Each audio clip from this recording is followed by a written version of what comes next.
club and I know them because they pulled up. In fact, one of the guys I fished with a couple weeks ago, I met out on the lake, and I was out on my dock one day, and he just pulled up and said, "Hey, you want to go fish?"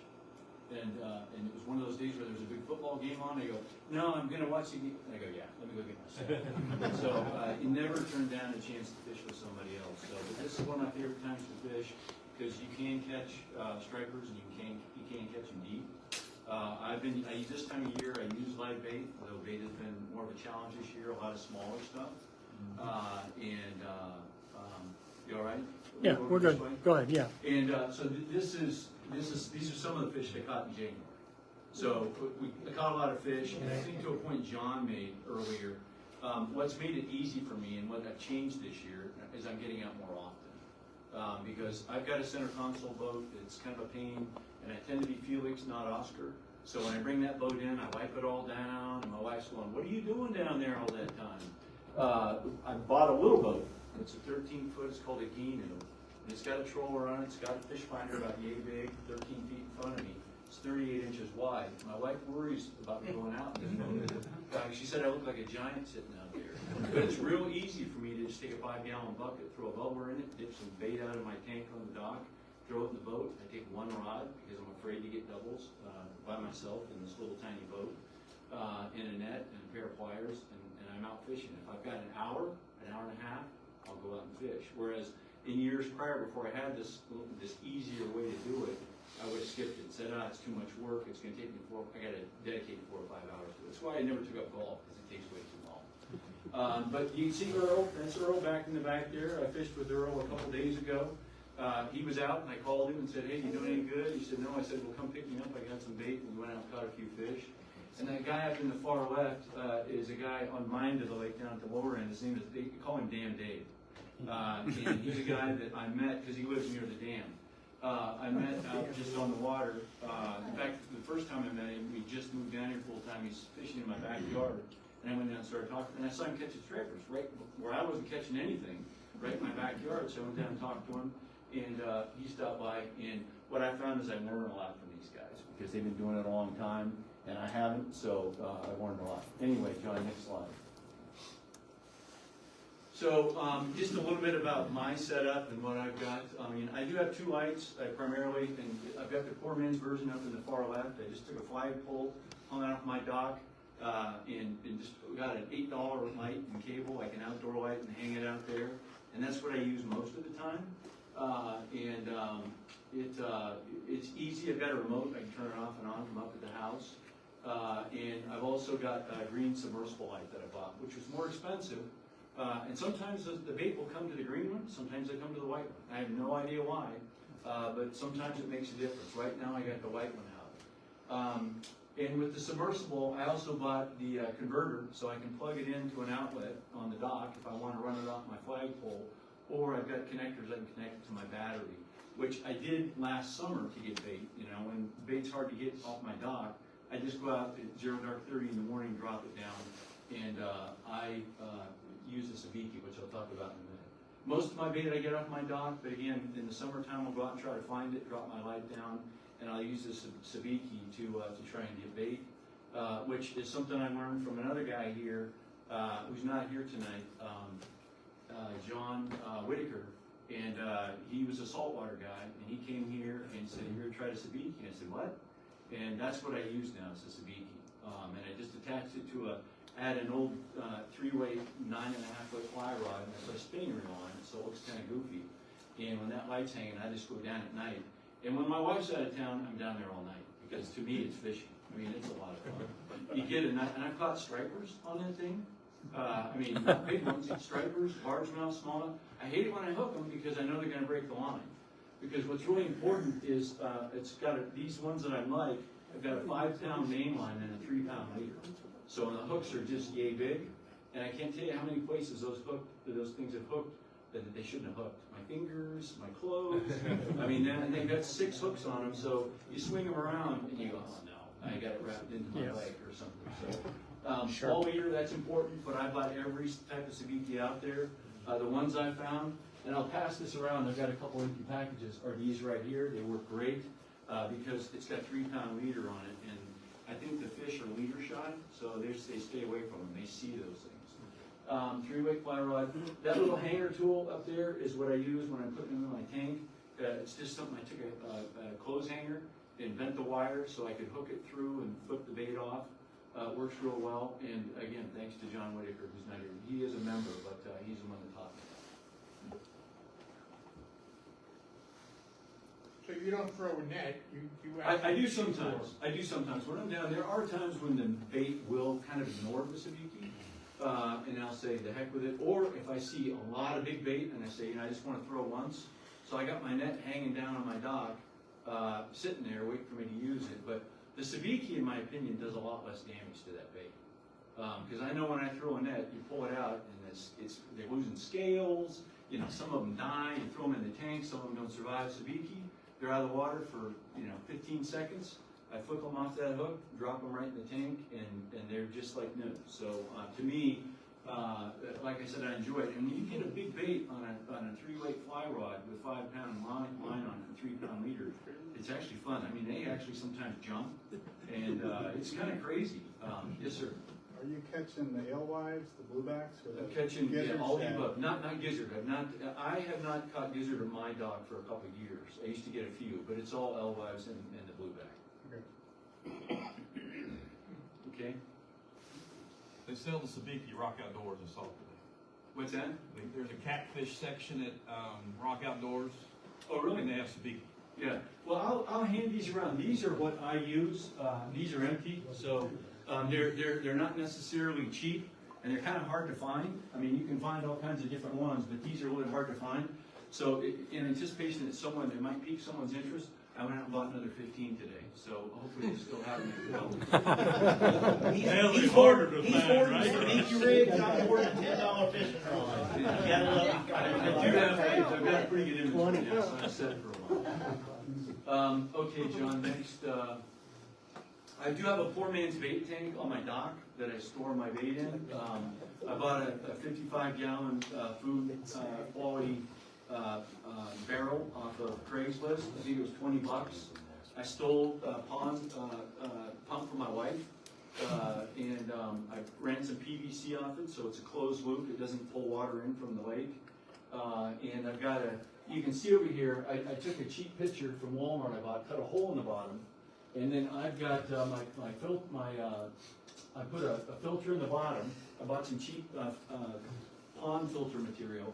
I put that in the bottom, and then I put filters on top of that, and then I throw rocks on top. So that filters the water and takes out all those scales and all the stuff that you're going to get in a bait tank.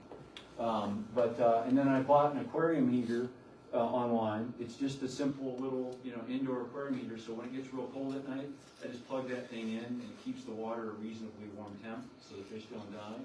And I bought this aerator at an estate sale. I don't know why they had it, but it was on some giant farm, and they must have had a big fish pond at some point. And that thing cranks. So I just it's got a little stone on the end of it. I drop it in the tank so it keeps the water aerated.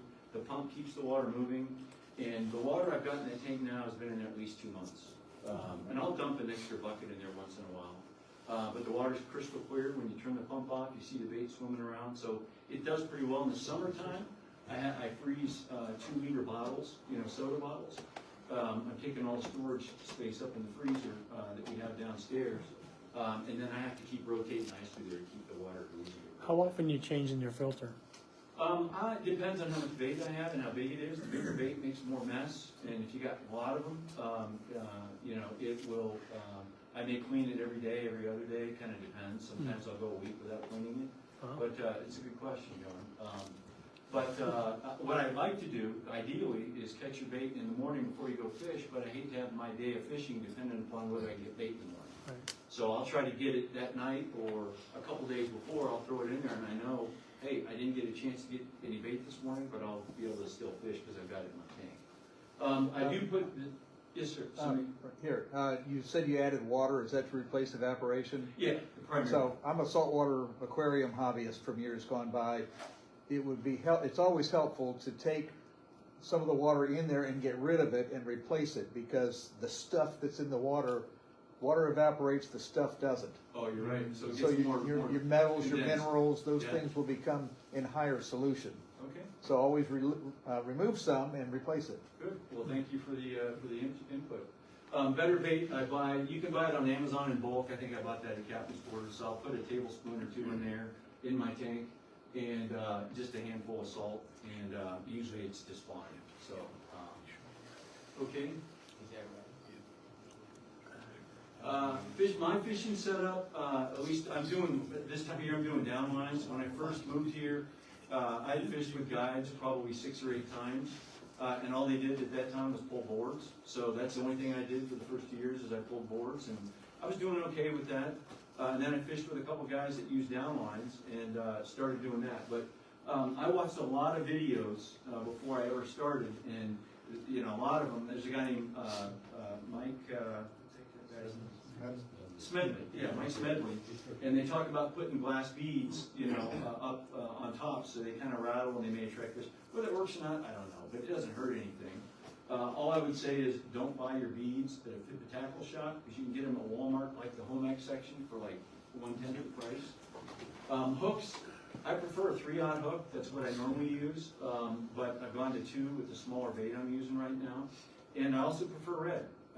You know, this is one of what I consider to kind of be one of my secrets, you know, so I'm going to bear all here, but I have literally had multiple lines out when I'm out fishing, and one rod, the first time I noticed this, one rod was getting all the action, and the identical setups, I thought, until I realized one of them had a red hook on it. So I'm kind of going, that's really, really weird. I don't know why that is. So I don't always use red hooks. Not every fish I've caught this year has been on a red hook.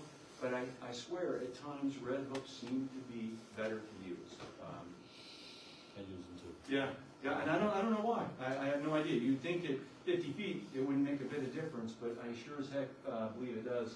I also started, that guy that I showed you up, Dan Dave, I started using these things. I don't know if anybody's used them before. They're called bait buttons. There's a picture of them there on the left, and they do actually help. Because I had a lot of instances where, you know, you might get a bump, and you sit and wait, and for some reason the fish quits it, and you reel it up, and you feel that thing spinning, or it just starts spinning because it gets double hooked. These things have really helped. And I actually think I have better luck by putting them on the hook first, and then putting my bait on, and that bait doesn't spin around and get double hooked as easily. So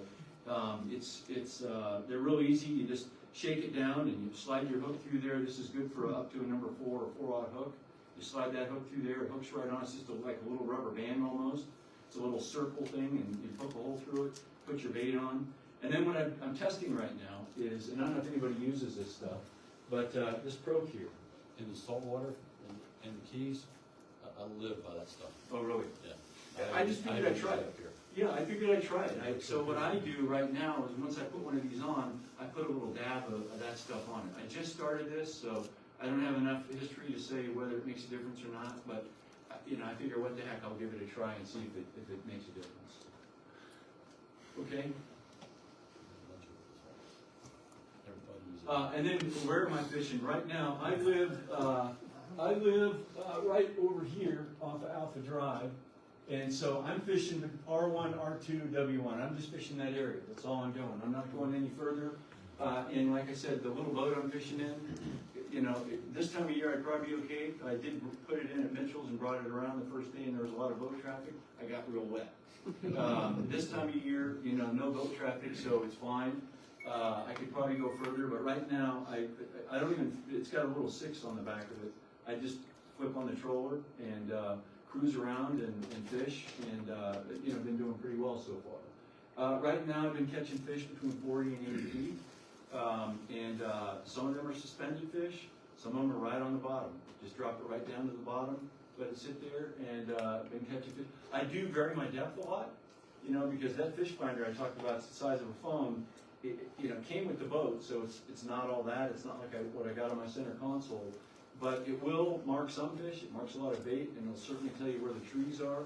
But a lot of the fish I've been catching, I don't even see. Right, I don't even see them. I have been moving around slowly, right, spot to spot. This little troller does not have spot lock, which really, really blows when it's windy.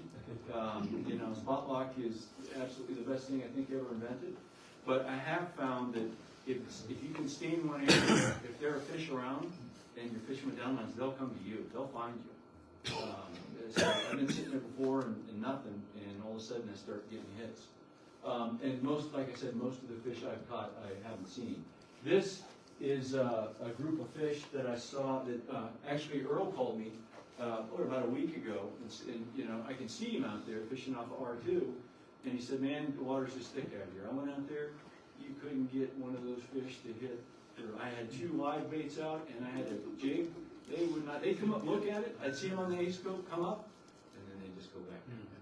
So that was a little frustrating, but anyway, I think that's my last slide, John, right? Oh, closing thoughts and learnings. For me, what's made a difference this year, which really helped, is fish as often as you can. I know not everybody can fish, 4 or 5 times a week, but I try to get out as often as I can, even if it's for an hour, hour and a half, because I start to see patterns. There was one period in January for about 2 weeks where every day between 4 and 5:30, I knew where to go, because the fish would come in there, the bait would be in there, they'd come to the same place, and sure as heck, I'd catch 4 or 5 fish, fishing for an hour, hour and a half, and I'm done. After about 2 weeks, they weren't doing that anymore. So they changed the pattern, but if you fish regularly and if you do start to see what's going on, fish with others, I've learned so much when I either talk to other people that know a lot more than I do, or you fish with them especially, you learn. Because you see what they're doing. When you go out and start to build relationships with these people, they start to tell you some of their inside information, which is great. Try new things. I'm working on a new approach with my sabiki. I catch a lot of them off my dock. Like I said, last summer, I'd go down and I just had it set up on that flower with a spinner, and I drop it right to the bottom in about 40 feet of water, reel it up a half a crank, and just sit there and jig, and you start catching fish. Well, I want to get, I've got a new method I'm going to try where, you get a bunch of, or a big spool of bait to suspend it at 40, 50 feet on that spinning reel. I can't tell how deep I am necessarily. I don't always see it on my fish finder. So I've got a line counter reel and a new rod set up to where I'm going to go out and just test and see if I can just randomly catch bait in varying depths. And then don't be afraid to use small bait. That's something I really have learned is in the past, in prior years, and it hasn't been that many, we've been here 4 years now, I would only go out if I had really nice big bait. I couldn't get big bait, I didn't even bother fishing. Well, I didn't know these small bait work so well. And that's what I'm using right now. The 3-inch baits, and I'm not hooking them through the eyes. I've gone to a smaller hook. But right now, the fish I've caught, any that I've kept, or even when I bring them up, a lot of times they're coughing up little baits. Right? Their bellies are full of that little stuff. So for whatever reason, that's what they're feeding on, and that's what's been working for them. Yes, sir. How often are you fishing the sabiki in deep water versus off your dock? I'm not using the sabiki in deep water right now at all. I did it in the summer when I You said you were been at 40 feet. What's that? You said you had it in 40 feet. Yeah, right? in the summertime when I'd go out at like 3:30 in the morning and go out and drop my green light in, and then I drop the sabiki to the bottom and reel it out. What I really want to do though is test it, and in order to do that though, I've got to pretty much not fish. I want to go out and just try to get bait, and it's hard, when I'm going out in the boat. It's like, no. Everybody can do that. Right. Exactly. Every time I go, well, I've got a little bait in here. Why don't I just go ahead and use that and draw fish? So every time I just kind of skip it. So yeah. So I think that's it. Yes, sir. So twice now I've heard the term A-scope. Yeah. What is A-scope? It's a great question. A-scope is an additional feature you have with the Garmin. I don't know about other makers, and it tells you what's right below the boat. Okay. And it's great. To John's point, I can't tell you how many times I've been letting line out, and I can see fish below, and I see a fish coming up for it. And I'm just going, and I thumb it and go, I'm going to get hit. And it's like smack. It just tells you what's right there, and it's small. It tells you how big the cone is. It tells you what's right below the boat versus, this giant cone. So is that a setting on your? Yes. Okay. Yes. Yes. It's an A-scope, you turn it on and off. It's like the first little if you go bit back of a the couple screen. pictures, there is a picture of it there. Yeah, it's on the first slide. It's on this slide It's right here. too, yeah. That's So the this is A-scope right there. It says this Okay, is so what's that's right below your transducer. That's like the flashing on the range. Exactly. Right, it's a flasher, yeah. Yes.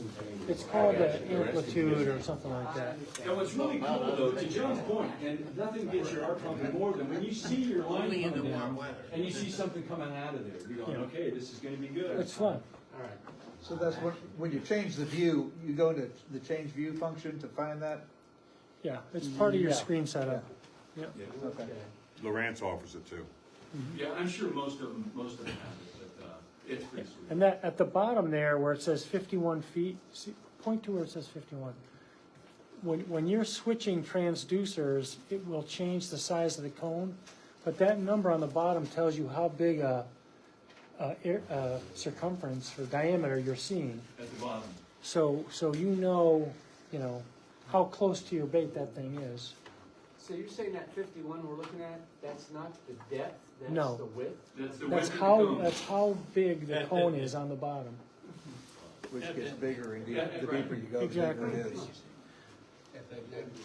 Yeah, it's 51 at the bottom. It says the cone at the bottom is 51 feet wide. Around. Diameter? Well, wait a second. So he's, right now, Can't be right. No. That's a 50-foot depth no, right there. see on the very corner where it says 50 hertz? See where it says dual frequency, 50 hertz? That's the lowest frequency that fish finder can do. Right? And at the lowest frequency, it is a 1-to-1 ratio. But when you go up from 50 to 200 to 250 to chirp, that thing gets tighter and tighter. Right, okay, So right now, It just- it's a coincidence that it happens to be at 1-to-1. right, But that's not the depth. That's how big the cone is on the bottom.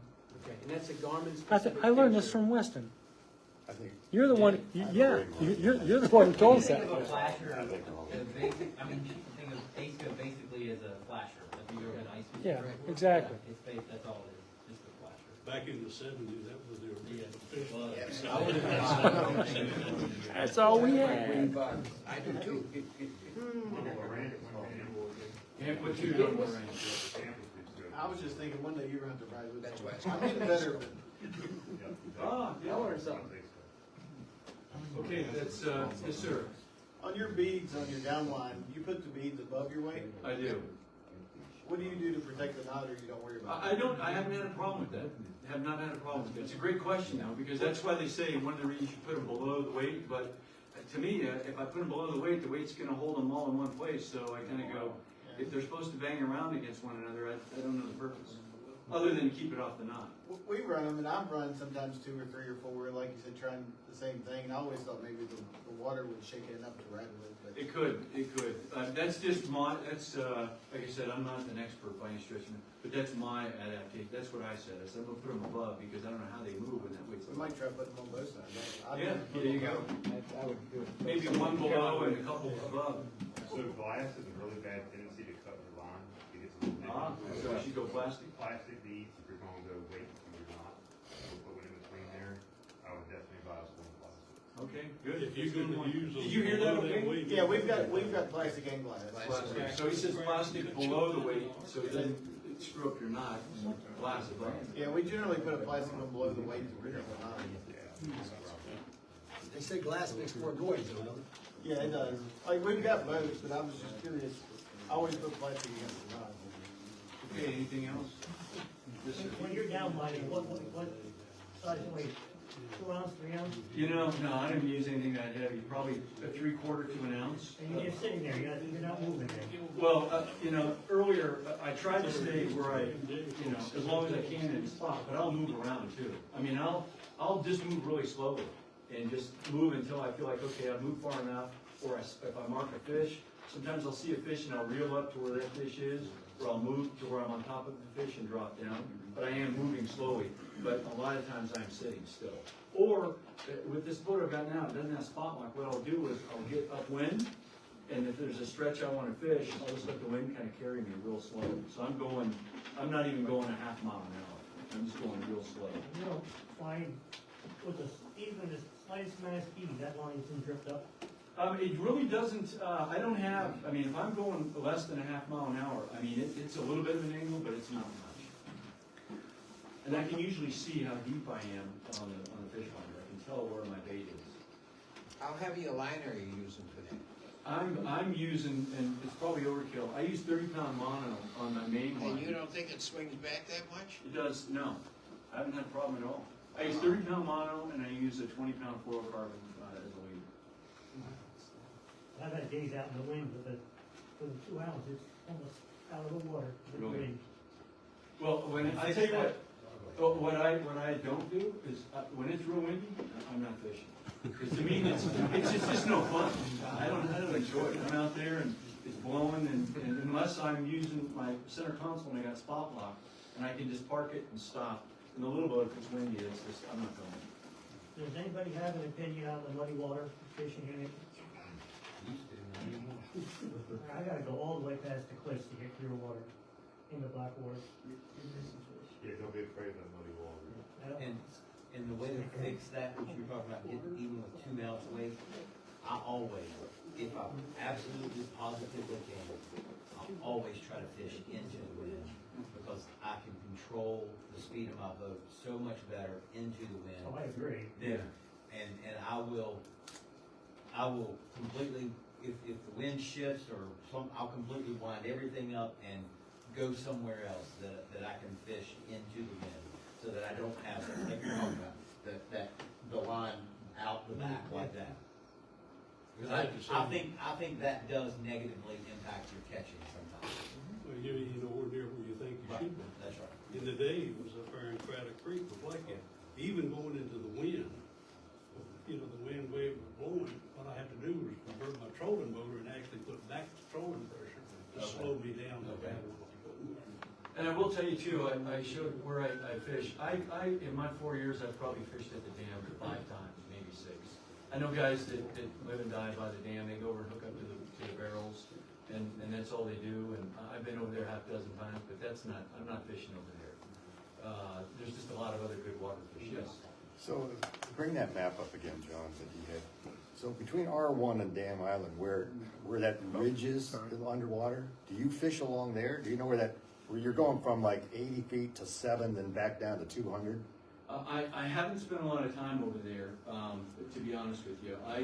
What I've found, and you know, there is where I live, the dock next to me, my neighbor's dock, there's kind of what I did all of the first 3 years was, when I was pulling boards, is I would go around and then it would come down. There's kind of a little slope there where it drops off. Because this, right where I live here, it's about here, I think, it's about 30 to 40 feet or so straight out, and then it drops down to 180 feet, just like that. Yeah. Now there are a lot of trees in there, but I've caught a lot of fish in there too. Largemouth bass and stripers. Just you're thinking I'm in a tree, and all of a sudden I'm going, oh, I'm fighting the fish here.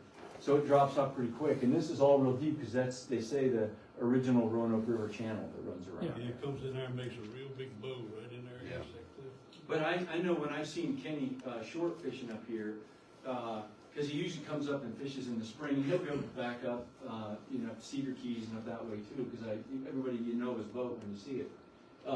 But he always fishes this way, back and forth, and I always fish this way. And I know he knows more than I do, but that's the way I do it. Okay, that's it for me. All right.